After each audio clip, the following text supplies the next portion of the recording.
All right, here's our last topic for geometry, volume. So we've covered area and perimeter, surface area, and we're going to round it up with our volume slides.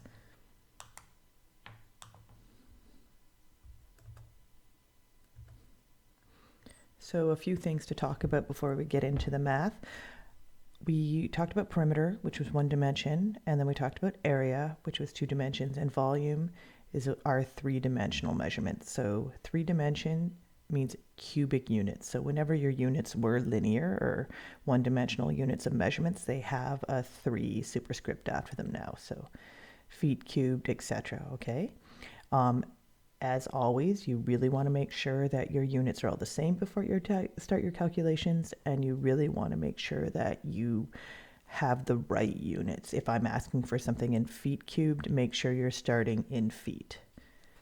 All right, so talking about what volume is, volume tells you how much space any object will take up. I use it interchangeably with capacity because I'm a jerk that way. It's related to volume, but it is how much you can hold. So if I have a tank sitting in the middle of my room, the amount of my living room that it takes up is its volume, and how much water or marbles or weight I can put of an object, of some substance I can put in it, is the capacity of that tank. And when you use capacity units like liters, gallons, pounds, kilograms, you don't put a 3 after them. They don't need to be cubed. That's kind of already understood with them.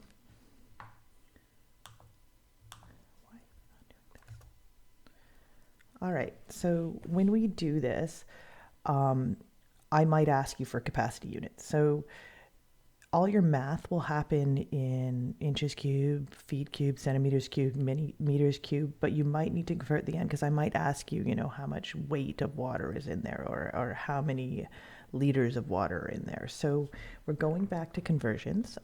You're now going to have a second formula sheet on Brightspace, and it'll have all the information you see here. So here are our units for how to convert between cubic and kind of liquid capacity. And down here, and I'm using water because we're plumbers, here's what all those kind of units weigh if you need to convert again. So let's revisit conversions really quickly before we move on. So how many gallons are in 4,536 inches cubed of water? So I need to convert gallons and inches cubed. So I go to my formula sheet and I look around and I see the top thing is a ratio for gallons and inches cubed. So if you're good with conversions, go ahead, just do it. If you're bad with conversions, here's a trick that I sometimes use. So I write down gallons and I write down inches cubed, and then I look at what they gave me. So 1 gallon is 231 inches cubed. And then I kind of make it into a fraction. And I look at what I have. I was given 4,536 inches cubed, and I want to find my missing variable is gallon. I put a little equal sign in between. And now we're setting ourselves up for solving a ratio, which is like cross multiplication. But I have a lazy trick. I call it the magic banana. So you're looking at kitty corners. So the X motion. So wherever you see 2 numbers, kitty corner, you kind of circle them or highlight them. These are the 2 numbers that multiply, and the leftover number divides. And that will give you X. So in this case, X is equal to 1 times 4,536 divided by 231.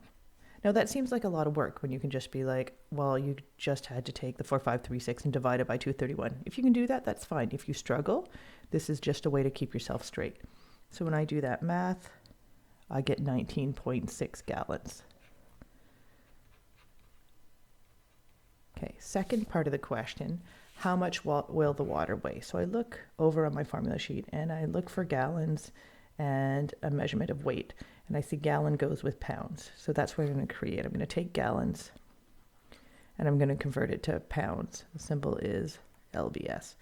Okay, so I have 1 gallon makes 8.33 pounds. Make fractions, and I had 19.6 gallons and I need to make some sort of pounds. So once again, the magic banana, and it's always just the two numbers kitty corner to each other. So here it's going to be these two. So the math for that is going to be x is equal to 19.6 times 8.33, because these are the multipliers, and then the leftover is a divider. And it's going to be divided by 1, but we know that's not going to change the number, so whatevs. And we do that multiplication, and we should end up at 163.3 pounds. So in that amount of water, there are 19.6 gallons, and those gallons weigh 163 and change pounds. All right, so let's get into volume. And we're going to start with prisms.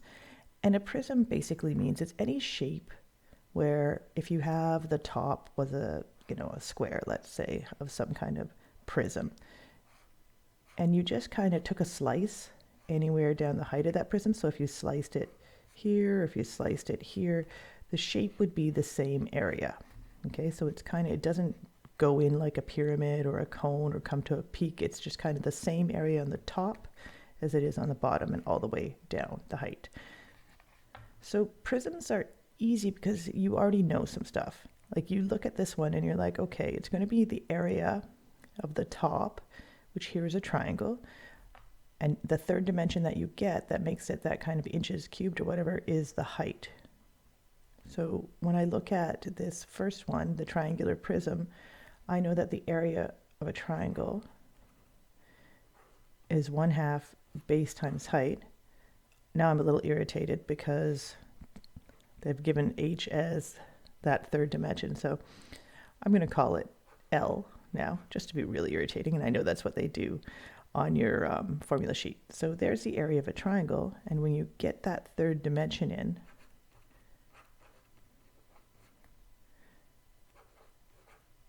you're just adding that height in. So we have an L here and a base there. Likewise, a rectangular prism, rectangles just length times width. So area is length times width, and if volume is area times the height of the object, volume is just length times width times height.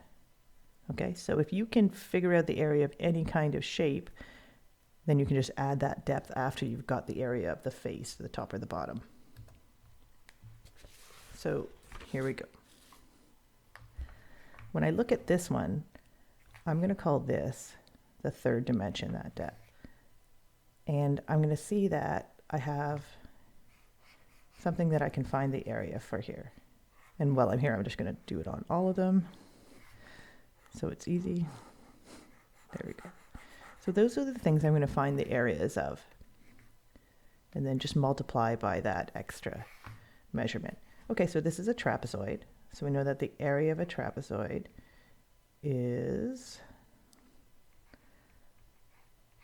a plus b times 1/2 times the height, which I'm now going to call the L. Okay, and this lets be A is here or B is here. It doesn't really matter. So if I do that math,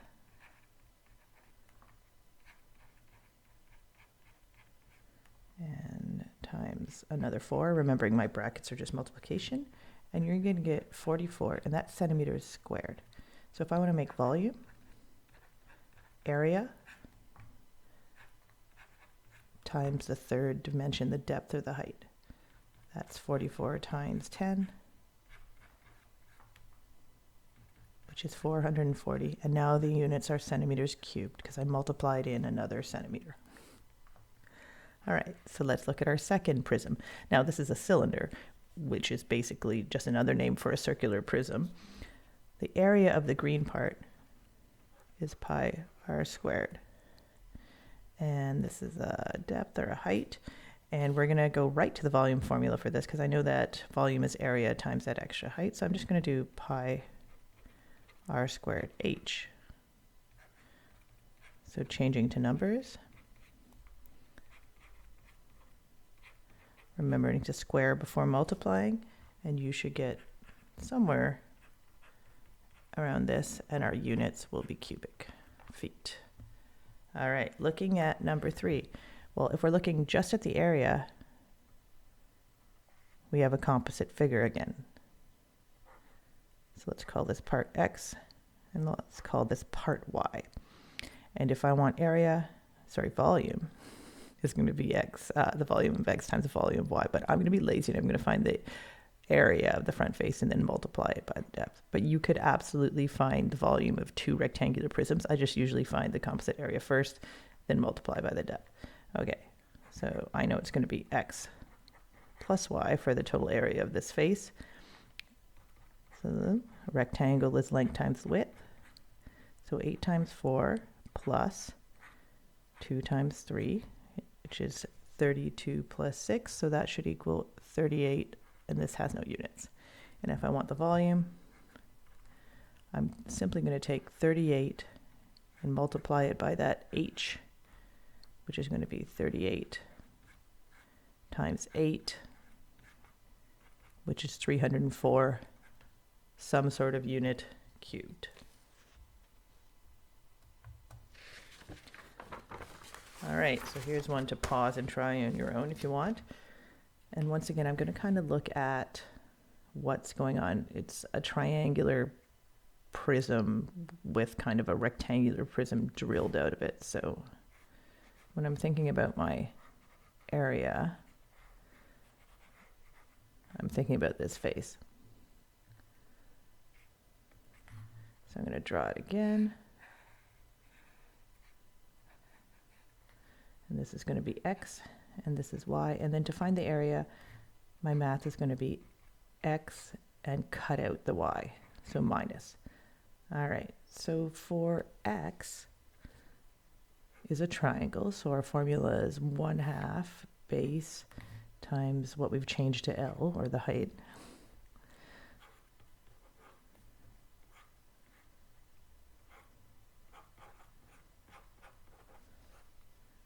And that should give you 104, and we have no units, so be it. And for our rectangle Y, I've got 6 times 3, so that's length times width. And my total area, the pink part, is going to be 104 subtract 18, which should be 86. All right, now I want to take this area and make it into a volume. 86 times that extra dimension, the depth.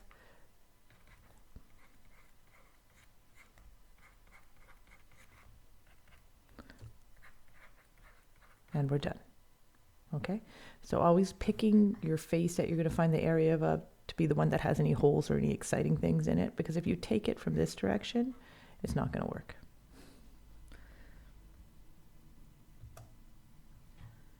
All right, so this one, I always find prisms easy because you can think about the area of the face and you can just multiply by that third dimension.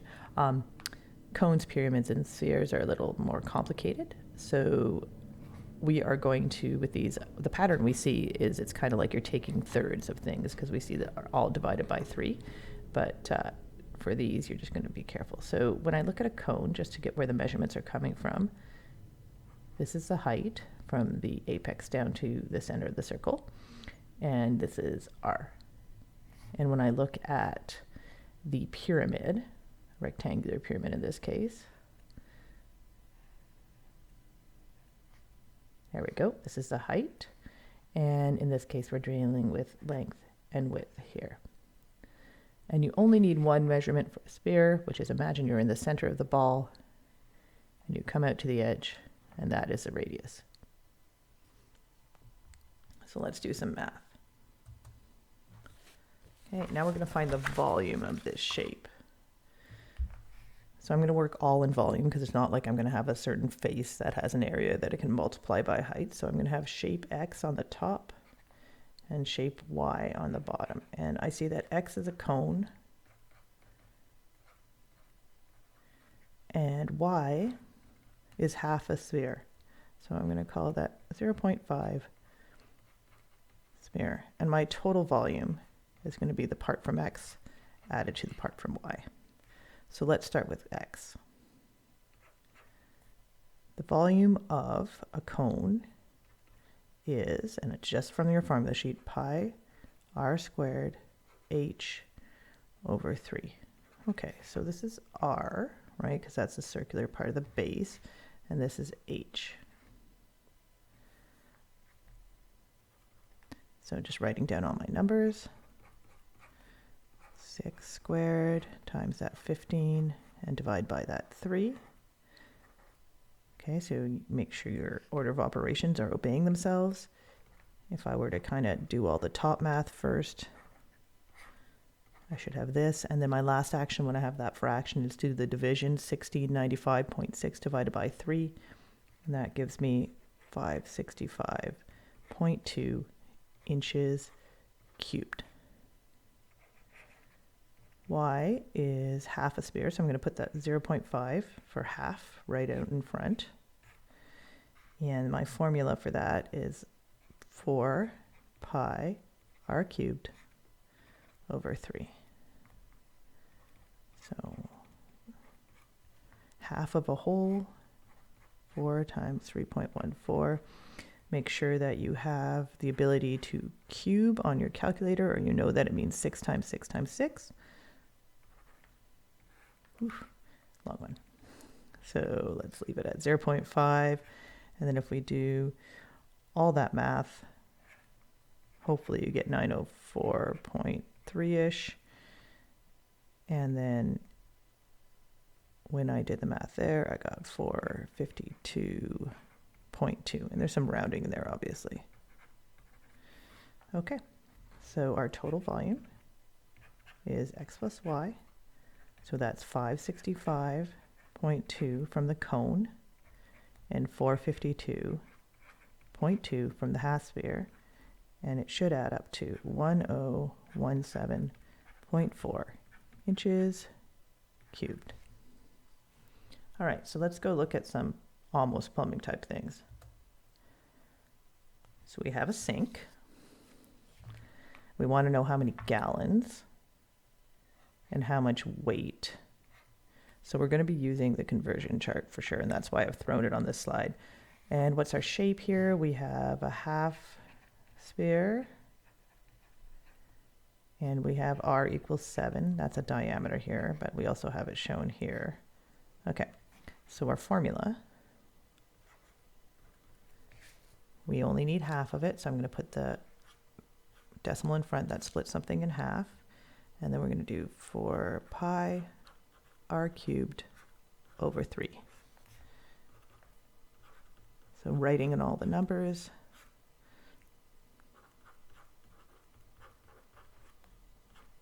Seven for the r. And when you get that, for the whole sphere, I think I got 1436-ish. And if I do the last multiplication to get the half, I have 718, pardon me, inches cubed. Cool. All right, so I need to turn that into gallons. So I see that I have, if I want to go inches cubed to gallons, when I look at the top, I see that 231 inches cubed equals 1 gallon. And I see that I have 718 inches cubed, and I don't know how many that will make. Once again, this is not the way you have to do it, but just if you struggle. Okay, so that magic banana means that I'm going to do 718 times 1, which is basically 718, and you divide by the leftover number, which is 231, and that should give you about 3.1 gallons. Okay. Second part, how much would that water weigh? So I need to take gallons, and gallons go with pounds. So I'm going to take my conversion, which is 1 gallon weighs 8.33. Then I'm going to start with what do I have and what do I want. 3.1 gallons, I want it to be pounds. Same thing, where are the two numbers kitty corner to themselves, themselves, not sure. And we're going to get x equals 3.1 times 8.33 divided by 1, which won't make any difference, and you should get 25.8 pounds. All right, so there, I'm just going to highlight these because they've gotten lost. There are my two answers.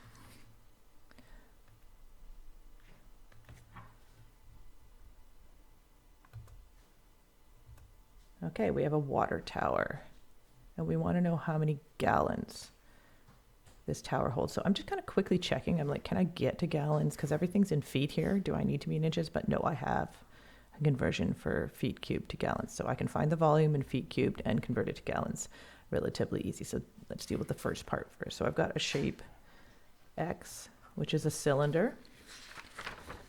And I've got my ever popular Y, which is a half sphere. And when I'm going to make these, I'm going to do the total volume.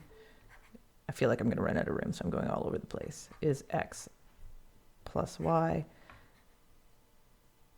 And there we go. Okay, so let's start with our cylinder. Cylinder is a circular prism. You can look on your formula sheet, or you can kind of figure out that you take a circle and you multiply it by the height. Ooh, 16, so that means that's a diameter. So R equals 8. Okay, so we're going to do that, and the math is going to look like 3.14 times 8 squared times 14. And when you do all that, you should get 2813 feet cubed. All right, now let's go to Y, which is our half sphere. So I'm going to put that 0.5 in front, and then the formula for a sphere is 4 pi r cubed over 3. Okay, and that's going to give us 0.5 times 4 times 3.14 times 8 cubed divided by 3. Excellent. And then when we do all that math, we should get 1072 feet cubed. Okay, so if I want volume, I'm just going to write it in red so you can see it a little better. I'm going to take my volume of my cylindrical part, 2813. I'm going to add it to my half sphere, 1072, and that's going to give me, where did I add it? I can't even find where I added it on this. There we go. 3885 feet cubed. All right, so that's the volume in cubic feet. But in the question, I want to know gallons. So right up to my conversion. So I'm starting in feet cubed and I'm making gallons. Okay, so I am going to start with 1. The conversion is 1 foot cubed equals 7.5 gallons. So I'm going to try and do my 3885 and make some amount of gallons. Kitty corner numbers are the multipliers. Leftover is the divider. So in this case, I'm going to do 3885 times 7.5, divide by 1, which I don't really need to see, and I'm going to get big old number, 29,136 gallons. Okay, so the second part of the question is, what is the pressure at the base of a 30-foot standpipe? Cool. So we know that we are looking at something like a pipe coming at the bottom, and how much pressure in PSI would you have, pounds per square inch? Okay, and I've got a conversion here for that. And it's pretty easy to finish this part of the question. I'll do it in pink on the top, call it B. If I have 0.434 per foot and I have 30 feet, that is straight up multiplication. And you should get 13.02 pounds per square inch of pressure at the base of that standpipe.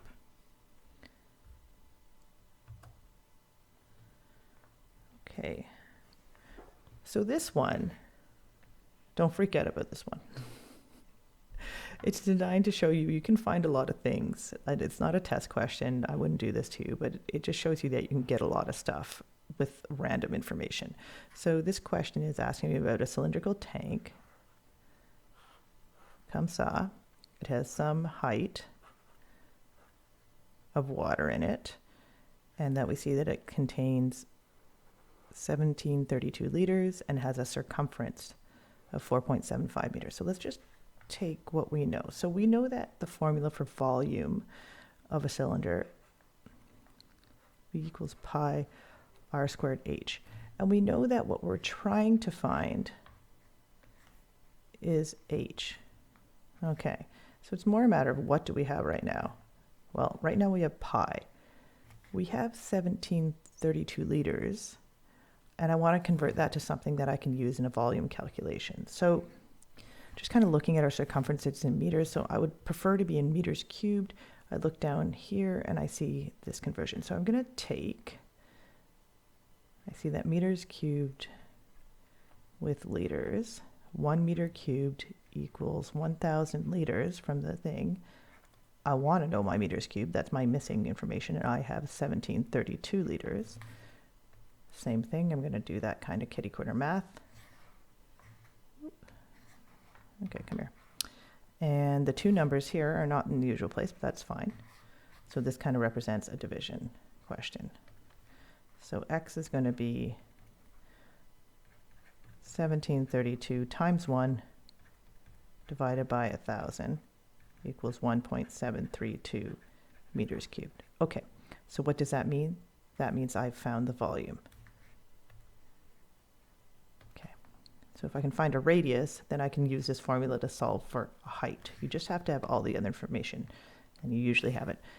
I have a circumference, which is 4.75 meters. So I know that circumference is equal to 2 pi r.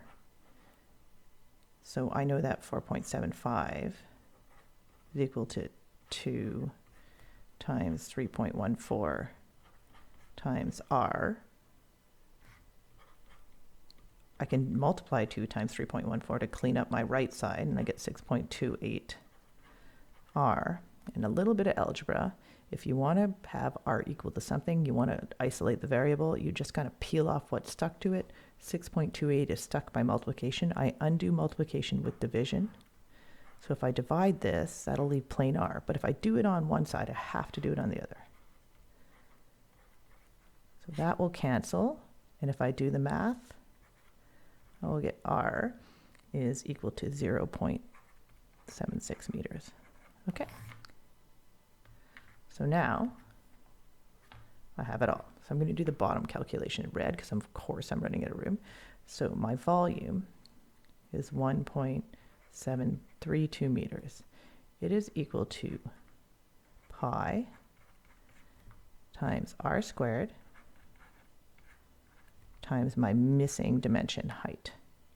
So I'm kind of doing the same thing as I did with the circumference. I'm going to take 1.732. I'm going to do all the math that I can on the right side, and that should give me 1.796 times the height. If I want to get height by itself, I'm just going to divide both sides by 1.796, whatever's attached to the letter. So h is equal to 1.732 over 1.796, which is equal to 0.96 meters. Okay, so kind of like a super challenging one. This is another neat thing I found, and I'm going to mention it because I think it's kind of useful or kind of relevant. It would never come up as a test question. It would come up as a bonus question. So you have the formula on your formula sheet, but yeah, I'm not going to make it part of a test. All right. So this is when you look at a cylinder lying flat on its side. So this, and it has some amount of fluid in it, but it's not full, right? So how do you find the volume? When you do a cylinder on its thing, it's really easy to find the volume because it's kind of the same everywhere, but the shape that we're filling is strange, and normally it would require calculus to find this, and we don't want to start in with the calculus. So we have what we call the segment height, which is how full your cylinder is, and we have the diameter, which we remember. And if we use this wackadoodle formula, which is busy, but it works, then we can find the area here. And once we find the area, we can find a volume if we have an extra dimension, a depth or length of pipe. So let's finish with one of those. So we have X, we have D, this is going to be H, but I'll start with the area. And I never want you to memorize formulas, I'll always give them to you. So I'm going to write down the formula A equals 4x squared, 3. So there's some math, and then it's times the square root of a bunch of math under the square root sign. So we've got to respect some order of operations here for sure. Okay, so I'm going to put the numbers in. Segment height is 12. It's going to be divided by, so the total diameter is 18 divided by how full it is, which is 12, and then subtract 0.608. Notice that's all under the root sign, so I have to do this math under the root sign first. So let's see how that looks. If I do 4 times 12 squared divided by 3, I get 192. And then just working inside the brackets, 18 divided by 12 is 1.5. So I've got 192 with the square root sign of 1.5 minus that. And if you do that math, you're going to get 0.892. So at this point, it's really like there's an invisible multiplication sign. That's what I'm doing there. But first I'm going to find the square root. And you take the square root of 0.892 and you get 0.944. And that tells you that the water there, the area is 181 inches squared. So that's this. Now I've got to get that all the way down. So if I want to find the volume, 181 multiplied by that 22, that is the H variable here. And we're going to get 3989 inches cubed. You're going to do the math the way you always did it. What do I want? I want weight of water. I don't have a direct for inches cubed to weight, but I do have, let's see, I have gallons. So I'm going to use these two conversions. I'm going to do a two-stepper. If I've been smart, I probably could have worked in feet and then gone straight with this one here, but I wasn't paying attention. That's fine. You can always find your way around the formula sheet. Okay, so when I want to turn inches cubed into gallons, you can do the ratio thing, or you can just do 3989 divided by 231, and that will give you 17.3 gallons. And if I want to turn gallons to pounds, I take 17.93 and I multiply by 8.33. And that should equal 143.9 pounds. So I'll highlight the answer. There we go. Kind of neat.